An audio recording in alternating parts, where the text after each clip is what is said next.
Hey, what's up guys, aarava here, and welcome back to the episode of my F1 2020 My Team Career Mode, episode number 119 today for the Monaco Grand Prix in Season 7. If you guys did miss the previous one at the Spanish Grand Prix, then I implore you to check that one out, because it says it on the title of that last one. That was truly the most shocking result we have had on this channel, on this series specifically, because you guys know the entire context. You've been following along for at least the last few seasons. That Spanish Grand Prix was a madness. I mean, away from the race result and the race winner, it was just a very hectic Grand Prix, wasn't it? You know, started off in dry, went to wet. Unfortunately, we had the other half of the team, Lando, crashing out that Grand Prix quite spectacularly, really, in the less than ideal slippery conditions. And it means after our decent effort to really come back through after a few spills and thrills for ourselves, you know, we've closed up the gap now to Lando in the standings. You can see, though, Lewis Hamilton is placed in third place, and that's because I'm sure by now, if you've not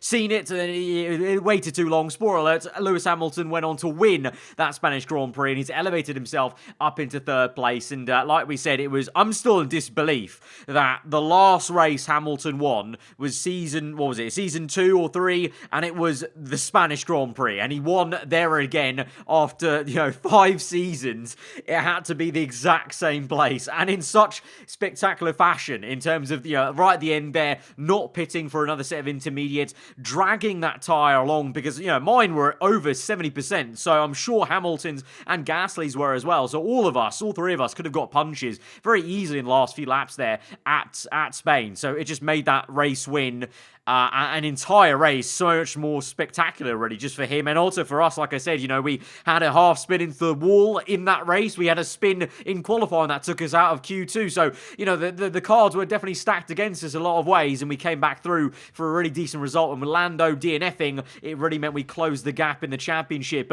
We go again, and Monaco is going to be a whole different kettle of fish. Obviously, it's, always one of the most challenging races to come to. It's where qualifying matters the most, and Sunday can sometimes be a little bit dull here and there, but thankfully for us in this game, we've had some pretty exciting Monaco Grand Prix, and I'm sure we might have another one with the grid so close together. It just means qualifying is going to be very exciting in Q3 with the times, but then also the racing hopefully can be pretty decent, as decent as it can be at Monaco. But as was demonstrated last season, we may have our work cut out. It may not be straightforward for us individually, because I feel like in later seasons we've gotten slower at Monaco because the AI have been so on it with the maxed out cars. They've been really finding that extra time that I just still can't find, and so we only just scraped through into Q2. It was a very slow lap, really, compared to Lando right at the sharp end there, top of the timesheet. So returning and trying to bounce back from that DNF at the Spanish Grand Prix. Stroll looking strong, Ocon and Leclerc at his home race again.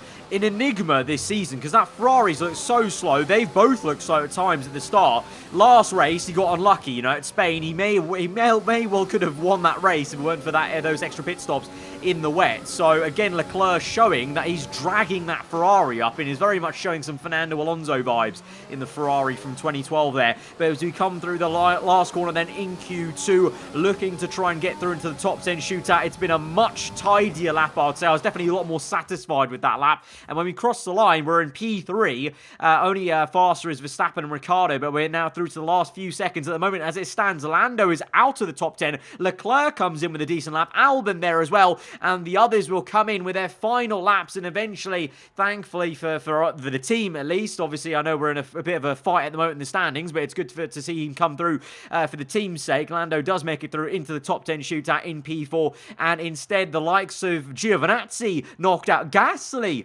knocked out, actually. That's quite a big one, because he came P2 last time, and so far he's had a bit of a wobbly season so far. His teammate Verstappen got that win at Australia, and he's had a bit of an up and down season so far in the first 4 races, and this one is, I guess, a downer. He's out, and this is obviously one of the worst places to be knocked out in Q2. So Gasly and Giovinazzi both will have a lot of work to do, and again Leclerc looking so quick compared to Giovinazzi. Like, the time difference is ridiculous, and how far up the order he's dragging that Ferrari and, you know, just outperforming his teammates. So, yeah, I can't tell if that Ferrari's, like, any slower, or, you know, the AI is simply just not performing, and now eventually Leclerc's AI is woken up a bit. I don't know. But we're now through into the top 10 shootout, and I was quite confident following that first lap we did, but then at the end of the session, we moved down lower than Lando. We moved down to P7 in that Q2 session, so it's not the same P3 where we were, so I'm not too sure. I think, again, we have our work cut out to be quick around here versus our teammate, versus a lot of the other guys around us. At the moment, again, initially, it's a good first lap, P4, but we moved down to P7 now, as other people eventually set their laps, and what is going on here? Leclerc is top of this session. This man qualified, both Ferraris qualified outside the top 10 back in round 2, if you remember, I think it was. Like, it's ridiculous how much he's dragging that Ferrari up, and you've got Albon looking quick. Lando was slow there. He was actually down in P10. He had to set a lap. He's still down in P10, so he set his first flying lap, and he's still in P10. So, is it our car that's maybe not looking quick, or what? I'm not too sure. We've got 30 seconds left of this session. We've gained about 2.5 tenths there. Going to gain some more through the swimming pool section. We had a bit of a wobble here on the first flying lap in the top 10 shootout, so we gained about 7 to 8 tenths through the last corner. Lando is still P10. We're down in P8. Qualifying checker flags out. Here we go across the line. 8.5 tenths gained. What's that going to be? It's going to be P9. We've gone backwards by gaining 8.5 tenths, and Lando Norris, he's come out of nowhere, and he's got pole position at Monaco. Leclerc is on the front row with him. What on earth has just gone on? I literally don't know what that qualifying session was. We're sharing the same row as our old teammate from the second half of last season, George Russell. We've been out-qualified by everyone apart from Russell. Ocon with a decent P3 there. Hamilton, unfortunately, doesn't look as on it as we maybe saw at Spain, but he's still there in P7 compared to his previous performances. That's pretty decent, actually, by his AI. Albon, P5. And the Red Bull's kind of spotted in the middle there, P6 and 8. But for us, baffling. I really thought, okay, maybe it seems like the car's slow because Lando was right down there, but then he just bangs out a pole position out of nowhere, and he's so much quicker than us. So, yeah, like last season, going from qualifying into the race, not feeling that comfy in terms of I've clearly lost some speed around the Principality, and the AI have gained some of these maxed out cars. So we go to the race, and I guess we've got a big fight on our hands from P9 on the grid. Formula One returns to Monte Carlo once again today, home to the world-famous Monte Carlo Casino, first opened in 1863. And, of course, a certain road race, first held here in 1929. There's no greater an occasion, no more valuable a win than the Monaco Grand Prix. We're on the French Riviera once more this weekend at the 2-mile-long Circuit de Monaco. The cars climb around 40 metres up through Beau Rivage, onto the casino, and then descending down towards the harbour through Sector 2. It's a very short run from pole position to the first of the 19 corners here, 7 to the left and 11 to the right. There's one single DRS zone as well, so don't expect that to make overtaking any easier today.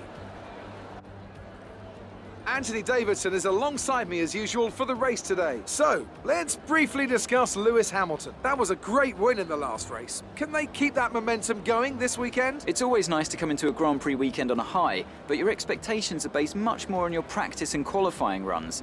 So it's the momentum from those sessions that they'll be hoping to carry into the race today. With the race minutes away from starting, here's what today's grid rundown looks like. Lando Norris put in a fantastic lap yesterday and will start from pole position. And it's Charles Leclerc in P2. As we continue through the rest of the grid today, we have Ocon, Verstappen, Alexander Albon, and Sainz, Hamilton, Ricciardo, the owner driver, and George Russell, Stroll, Giovinazzi, Nick de Vries, and Gasly, Giotto, Aitken, Valtteri Bottas, and Daniel Kvyat, Latifi, Matsushita, Magnussen, and Mick Schumacher. Now, it's almost time for lights out, so let's go down to the track. Right, well, if this race wasn't going to be exciting enough, fighting up from P9, we've also got some news on the weather front as well. Like was the case in Spain, we've got some late rain on the way. I kind of hope here at Monaco, though, unlike Spain, the rain actually fully does come right at the end, as it indicates there, because we had the same indication here at Catalonia, and the rain started falling about a third of the way into the race. So I really would like it to kind of stay away, really, because I don't fancy my chances in terms of pure performance, lap time, performance out there on the intermediates, all full wet. So we're going to start on the soft compound tire. We have to, obviously, having qualified on Q2, go to the mediums. Whether the tire where we saw last season that kind of forced a two-stop is going to come through before the rain arrives, who knows? But that's just a whole nother spanner in the works then today. So we have really got quite an interesting Monaco Grand Prix on our hands coming up here. So let's get right into it then. Our teammate Lando Norris on pole position, Leclerc in P2. We're all the way down in P9 as we go to 5 red lights for this Monaco Grand Prix, and we're on the way, and it's a good start for us, but we get kind of caught up behind Hamilton there. Tried to have a little look to the inside, doesn't quite work, so a very awkward place for our car to be. Thought we could build some momentum on the outside of turn 1, but Ricciardo is a bit too close to us on the left-hand side, couldn't make it work, so instead now we actually just watched Hamilton nip around the outside of Sainz, and up ahead of us, Ocon going side by side, I think that is, with Verstappen, and Ocon on the inside there. The Mercedes Luca Giotto has made some contact. The virtual safety car is out, and that saved Verstappen's bacon. Verstappen will remain in P3 there, just about into the hairpin, as Giovinazzi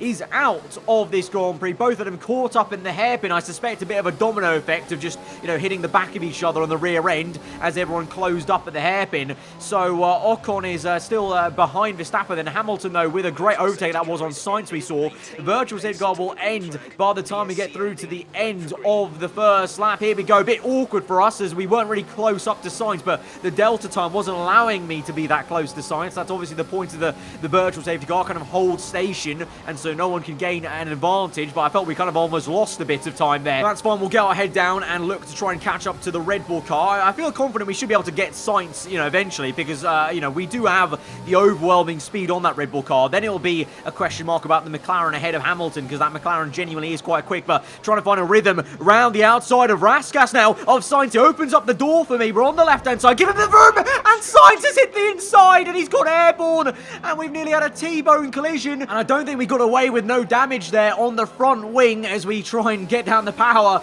and drift our way through the last bend. Ricciardo's overtaken us. The full course safety car is out, as you would imagine. Obviously, that's a very, very dangerous spot for a car to be parked in the wall, half broken. But yeah, I think we do have damage on the front right of the front wing, but under the safety car then, this is the pecking order. We've still got Lando leading the way then. That gap wasn't massive though, as you can see there visually, between him and the Ferrari. So Leclerc is actually doing a stonking job of dragging that car up in second place ahead of Verstappen. And then you've got Ocon, Albon, I believe it is, in the Aston Martin, Hamilton, and Ricciardo is now ahead of us, and we're going to drop down even further because we've got a pit now for a new front wing. We're going to change onto the medium tyres. And, well, I'm not too sure, because if the rain is coming later, I think it's going to be a two-stop like it was last season. So I think it's fine for us to go on to mediums. We'll go on to another set of mediums at some point, and we'll be fine. Or vice versa, the rain comes early and we pit straight onto intermediates. But basically, I just didn't feel like there was any need to go onto hard tyres and penalise ourselves anymore, because we need some performance from these tyres, because we need to try and slice through our way through the grid, because we're down now in last place. We're P18 now, with the other cars out behind me there, so we've got a lot of work to do. It's only lap 5, and so much chaos has already occurred. We've got such a long afternoon ahead of ourselves here in the Principality. So we're now behind Kvyat and Mashishita, the two Alpine liveried Renault cars here in this career series of ours, and now we've gone green, and we're so far away. I mean, I think Lando's already at turn 1 there. That's how far away we are, and we've got a pretty mediocre restart that was. Kvyat, for some reason, didn't really bunch up too close to his teammate, and I just couldn't really... I didn't bunch up enough to Kvyat, I think, and then basically the way that last corner is at Monaco, it's so hard to just keep on the back end of the car ahead, so we lost a bit of time there. We could have maybe made a move, at turn 1, perhaps, so we wasted some time, and I don't know, we don't need all of this time, this crucial time, to make these moves, but now we're here at the hairpin, we have a bit of a sniff, and we can see Kvyat's a bit slow, and he's pulled to the left, and he's given us some room there, to be fair. We did make make a bit of contact with him on the front left tyre, but you got to try these things at a race like Monaco if you want to try and actually overtake. Otherwise, you will just be sat behind slower cars like they do in real life. So we've gone for it, and we've absolutely sent it on Confia out there, and we try again on Matsushita, trying to go around the outside of turn 1. That would have been very bold, I'm not going to lie, so probably not the best place to try to make an overtake, but instead we'll keep on the back of the Japanese driver, trying to have a look around the outside. It's going to be a lovely little move to the inside of Casino Square, up into P16, and the Alpines have been sorted out. Now we've got De Vries in the Alpha Tower. He's got a penalty there, 5 seconds, don't know what that's exactly for, but that won't matter to us. We just need to try and get through him and get through this next bit of traffic, as we've actually got Stroll ahead of us as we now go around the outside, though, of the Dutchman, very slow into Raskas. And we are on the outside, so we haven't made that infamous dive bomb to the inside, but we have, well, tried 2 moves, one on Sainz. Didn't quite work out with the Spaniard. That was what I was hoping would happen with Sainz, basically, that he would let off the throttle and kind of give me the room on the outside. Instead, I gave him the room. Ironically, giving him that much room made him just drive into the barrier, which was very, very peculiar. So, yeah, sometimes it's better to go a bit more aggressive with those moves around Monaco, like this, as we go on the outside of Mirabeau, and we're going to try and Stroll squeeze us into the wall. Oh my god, we went neutral gear and we almost hit the pavement. That was on the left hand side, being a street circuit, that kind of up sticking bit on the inside of the hairpin. Stroll gave us a good old squeeze. I think was it Stroll we actually crashed with at last season's Monaco race to give us a penalty at the very end of that one on the safety car, if you remember. I think so, but we've really come to wars with Stroll once again here. And we've got past him now at Raskas again. That time made a bit of a switchback move left to right, but that was very, very hairy at the hairpin, I must say. But we're up into P14 then, job done eventually. And now we're on the back of, well, this is a bit awkward. Our old teammate Russell, the man who we kicked out to get Lando in when we became kind of Quadrant AAR F1 for this season. He's putting up a real good defensive fight. So is it going to get a bit frosty here with myself and Russell? He did quite well, if you recall, in qualifying, Russell. I actually didn't note, but he actually got through into the top 10 shootout. That was impressive in itself. You know, I just said, oh, we're on the same row, but it was actually impressive that he got through into the top 10 shootout in the Alfa Romeo. But we're going to send one to the inside, out the tunnel, the Sergio Perez special from 2013. And we made the move stick on the left with a bit of a twitch and dance around here, but the tyres are now starting to go off a little bit, but they will be going off way more for the others around us, apart from maybe Magnussen here on the hard compounder tyre. But we're going to go and make another move on the inside. Deja vu, pretty much, because it's a copycat. Had to give Magnussen a bit more room than Russell, actually, there. But we're up into P12, so making some really good progress. Lap 11, and we're nearly back up into the top 10. I'd say that's pretty decent progress. And you've got to remember, we're the only man who's made that first pit stop under the safety car. And right on cue, there we go on the top left. Hamilton, Leclerc, Verstappen all in for their very first pit stop of this race. Now, I'm not too sure if we're matching on pit stops or if I'm here doing an extra one. I hope not. Like I said, I think it's going to be a 2-stop because the tyre wear is very much on point here at Monaco, like it was last season, as the leader, Lando, our teammate. I mean, that was an exquisite drift. I don't know how he didn't drift that into the wall, so he somehow kept that out of the barriers. But you can clearly see the tyre wear is quite high still, as it was last season, so I really do think the quickest way is going to be a 2-stop, even with the rain coming. You know, if the rain stays away, it's a 2-stop on dries and then some inters at the end maybe, and if the rain comes earlier, well, it's a 2-stop going on to intermediates from these medium tyres. So either way, I think we're in the money. Somehow, I'm actually quickly realising here, making that pit stop under the safety car, ironically, is going to help us in this race, as we now watch an excellent move. Oh my god, I had a stroke halfway through that move because it was so good. Stroll, what a move on the Haas on the outside of turn 1. Very unorthodox to see an AI car make such a move there, but Lando's come out just ahead of that fight, but he's come out behind me, so quite weirdly, the race leader, our teammate, Lando Norris, he's going to be behind us, and eventually I'll get into first place, because at the moment we're trying our best to overtake Gasly. Down the inside we go over the last corner. Oh, it's so close to making some contact there, but we keep it pretty respectful. It's going to be, nearly 3 wide maybe, as Lando has a look on the left-hand side, but we're now still trying to defend now from Lando instead of actually attacking Gasly, and actually we don't do him many favours, and unfortunately for his sake, Stroll's overtaken him, but Gasly, we're trying our best to overtake overtaking, but he's putting up such a good defense. Obviously, it's easy. You know, if you place the car right, you can defend very well around Monaco, as we have a bit of an issue there with some multiple screen freezes, but you can see how hard we're pushing this car, you know, dancing it around, going opposite lock at pretty much every other corner, because the tyre wear is, you know, already kicking in for me on the mediums, so that kind of means almost that I need the rain to come, or I need it to stay away completely so that we definitely can go into that two-stop and be comfy with it. But, you know, once we get past Gasly, those other people ahead of us pit, if you look at the order, we'll actually be in first place ahead of Lando. So it's going to work out swimmingly for us, I think, in the next few laps. But at the moment, still trying to overtake Gasly with a big dive and just can't quite find enough. That's been the story of this second stint. I just can't find enough pace to make that, you know, really piercing dive, to make the move. You know, we're getting so close there, but it's just not enough that if I stuck my nose in on those two corners, there would have been some contact, would have been a bit of a disaster. Here we are now, third time lucky on this one single lap, and again, look at how Gasly, this is actually so impressive. I've never seen an AI defend this well. He's placing his car so perfectly here, but we're now finally making the crucial effort into turn one. DRS aided, I might add. That's what we needed, I guess, at Monaco. And we finally made the move, and we're up into P3. And it's soon going to be first place as Schumacher here and Bottas. They're going to pit there. That's their first pit stop of the entire race on lap 20. And here we are, like I said, we've taken the lead. But now it's a very different race because look at how overcast it is. The rain is on the way, and it's already so dark that the night lights are coming out. So it looks almost like a Monaco night race we've got here now on our hands. And everyone behind us is on fresher mediums. We were on these tyres pretty much from the get-go. And the rain is falling down now. You can't see it. It's very hard to see on our car. But it's there. And Norris is coming thick and fast on the left-hand side with a big dive on the outside. So impressive to see an AI actually make a dive like that on the outside. We go defensive on the inside. We're now side by side up the hill. And we're going to do a bit of a tango into Casino Square on the inside. Grazing the curb. Flirting with the barriers. And flirting with Lando Norris's left-hand side of that car. As we're still going at it into the hairpin, double lock-up for good measure, and just about hold it. I'll be very surprised and shocked if he tried to keep it side by side in the hairpin there, but it is game on here for the race lead because I'm on much older tyres,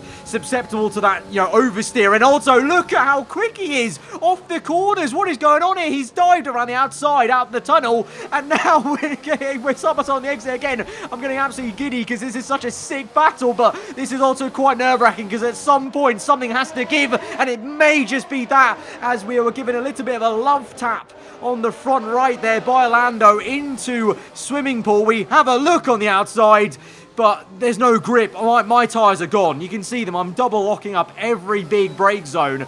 I mean, I'm lucky I didn't put it in the barrier there, Raskas. And that's pretty much, I think, our fight over with Lando because I'm trying my best to keep up, but the oversteer is very much there. The rain is falling. It was always going to be a very difficult ask to keep him behind because of how old our tyres are compared to his, and the added caveat of remember how much quicker he was over one lap in qualifying. So we've tried our best, but you can, I mean, look at the understeer. We nearly put it in the barrier at turn one. We're going to box in this lap. We're calling in. That was it for me. That understeer was horrendous. These tyres have no more grip. Maybe the others do have some grip left, but I don't. And we've lost now about a second or more in the last sector on lap 29. 10 laps to go. It's time for the inters. But I have a really bad feeling that Norris is coming in, but we need to come in. We cannot stay for another lap, but he's in. He comes in, and we're drifting our way through, but it's the double stack. I've now got to pray. We need the quickest pit stop ever from our team. Come on.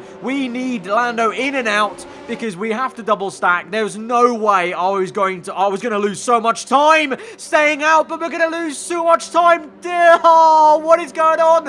Why is he taking so long? Verstappen's through, Leclerc, the McLaren, and what have our pit crew done? I think Lando had a front wing change to do. He had a front wing change to do, and he was ahead of us. So that's just a double negative there. So the double stacks killed us. He had to change a wing. It's... Our race is in tatters now. We're down to P13. 9 laps to go. And for the second I can't believe it, for the second time in a row at Monaco in this series, we've been done in at a pit stop. We've been absolutely done in by a pit stop, and the strategy here, because we've come out. Hamilton, by the way, he stayed out for another lap, and he's come out behind me. So that just shows, if you're trying to argue to me in the comments, we should have gone one more lap on those conditions. Absolutely not. We would have lost probably more time staying out. But in hindsight, could I have gone one lap earlier? Maybe. But my team weren't telling me to come in. I wasn't too sure because the grip was still there. That I wasn't sure. It was that very, very weird crossover period. That's I feel like Ricciardo. 2 seasons in a row now at Monaco, a pit stop's done us in. And it's not just me, to be fair. The reason why we're so slow in that pit stop is because Lando was changing his front wing. So the race leader is now Verstappen, I think, with Leclerc in second. But Verstappen's just put it in the wall of the tunnel. He lost grip in the right-hander, and Ocon's hit him now. Ocon's got damage. But Verstappen's out this Grand Prix. This one just gets crazy and crazier. Verstappen puts it in the wall out the tunnel. The right-hand kink. I guess the rear end just stepped out a bit for him, as it kind of almost did for us a bit there. I mean, oh my God, under the safety car, we almost put it in the wall. But yeah, it's a full-course safety car. And we almost put it in the wall in the same place as Verstappen. But he's out. So the race leader is now Leclerc. I believe Albon is in second in the Aston Martin. And Lando's actually finessed his way back up into P3 because Ocon had to pit for damage. And he's now behind Hamilton because he made contact with Verstappen. We're in P10 now, so we're back in the points-paying positions. We've got 4 laps left, though, on intermediates. What can we do from here? I don't think a lot, because the gap is already quite large from Schumacher to Stroll. Can we at least get past Schumacher in the Haas? You'd hope so, because the Haas is so much slower, but we're finding it very tough trying to ease it in. Ooh, it's very close, and we thread the car like a needle through haystack there, and we're up into P9, but that may just be it, because it's going to be very tough order overtaking an Aston Martin car and the Red Bull as well. I think we've got an Alfa Romeo of Latifi ahead of them, so he might hold them up, but it's going to be very tough. We've not got too many laps left, so this has been like Spain all over again, tipped on its head. I mean, it's not great for me personally, this race, but it has been thoroughly entertaining. But we're on towards the last lap of the Grand Prix, and we are now right up the gearbox of Stroll, because Latifi is indeed holding everyone up here, the 4 cars ahead of us, but we just can't quite make a move, as it's just very tricky. Like I said, I didn't want these conditions around Monaco. It's very tough to confidently make a dive bomb anywhere in these conditions. You just feel like you're going to lock up. And that's exactly what's happened. We've not been able to make a move, and we've actually lost time with traction, poor traction, on the exit of turn 1 there. And by the time we come through to the last sector, it's not about us, though. It's about this man, Charles Leclerc, the home favourite in the Ferrari, crosses the line to win the Monaco Grand Prix for the 2nd time in a row now in this season. We've got a shock winner, because remember how slow that Ferrari was, or has been, and how slow Leclerc was. But he's had a banger of 2 races. It was a shame he couldn't get the win last time out at Spain, but he's got it today at his home race. What a victory. What a victory. That's it then for another nail-biting Monaco Grand Prix. We were on the edge of our seats the whole time, but they've come through to take a stunning victory. Tell me, Ant, how did they manage to achieve this win? It was a question of right place, right time today. We were looking at an entirely different race before the safety car came out, but they were able to take full advantage after the field had been bunched up. And here we are, a team that is no stranger to the podium, taking their place on top once again. A sublime race today, and a stunning win for Ferrari. That is it. What a win. I mean, I've said it, and I'm not trying to push a narrative. I honestly think it's like that. It's a very much Alonso Ferrari kind of thing, because Giovinazzi, he's been woeful this season. Even this man was woeful at the start. He got knocked down Q2, but he's dragged that car up to places where it shouldn't be, I think, in these last 2 races. And he's won, with a bit of luck, obviously, Verstappen going out, but still, he's been there to pick up the pieces. He's got first place. Albon with a decent podium, to be fair, under the radar. And Lando, somehow, after all that madness, a front wing change in that pit stop, he's still got 3rd place. So he's now, once again, massively ahead of us. 22 points. That is huge in F1 game career mode terms, especially our career modes. That's massive. So I thought, the swing swung back to us at Spain. It swung right back to Lando. This may be a pattern. I think it's going to be big pendulum swings, and it's going to be very volatile maybe between us two in this team, as other teams aren't as consistent. Mercedes back up into 2nd, McLaren down to 3rd, as they both don't score any points today. A bit of a shame for them, as they were looking pretty good with Ocon in that podium. podium spot. But what a manic Monaco Grand Prix. Guys, if you did enjoy that, be sure to smash the like button. Let me know what you thought in the comments below. I, for one, I don't really know.